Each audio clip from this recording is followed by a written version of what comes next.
Meanwhile, the federal government continues to appeal to organized labor to call off the strike action and return to the negotiating table in the interest of peace and socio-economic development of the country. At a media briefing alongside the Minister of State Labor, Nkiruka Onyeji-Ocha, and the Special Advisor to the President on Information and Strategy, Bayo Onanuga, the Minister of Information and National Orientation, Mohammed Idris, insists that labor needs to consider the consequences of a nationwide strike and come back to the negotiating table. Federal government, he added, is not an opponent to the ongoing negotiations, but opposed to labor's demand of 494,000 naira minimum wage that will cost the federal government 9.5 trillion naira annually for about 1.2 million federal government employees only. As private sector, under the auspices of the tripartite committee that has been established by government to fashion out a new realistic minimum wage for the people of Nigeria. As government, we are desirous of a very peaceful outcome, and we will do everything to make this happen.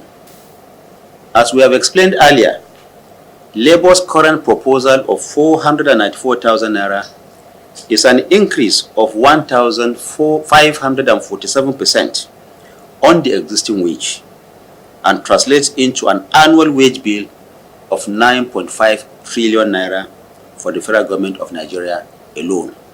This, of course, does not include the subnationals and the organized private sector. We want the labor unions to understand that the relief that Nigerians are expecting and that they fully deserve will not only come in the form of increased wages. It will also come as efforts to reduce the cost of living and to ensure that more money stays in the pockets of Nigerians. President Bola Ahmed Tinubu is firmly committed in doing what is right, reasonable, and sustainable regarding these minimum wage negotiations.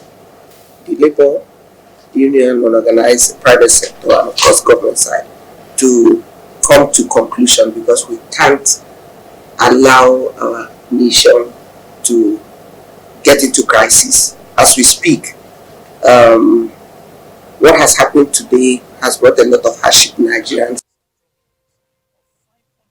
The government spokesperson also wants all stakeholders to appeal to the organized labor to embrace ongoing negotiations as the best option to a sustainable industrial peace and guarantee a speedy economic recovery process embarked upon by the government.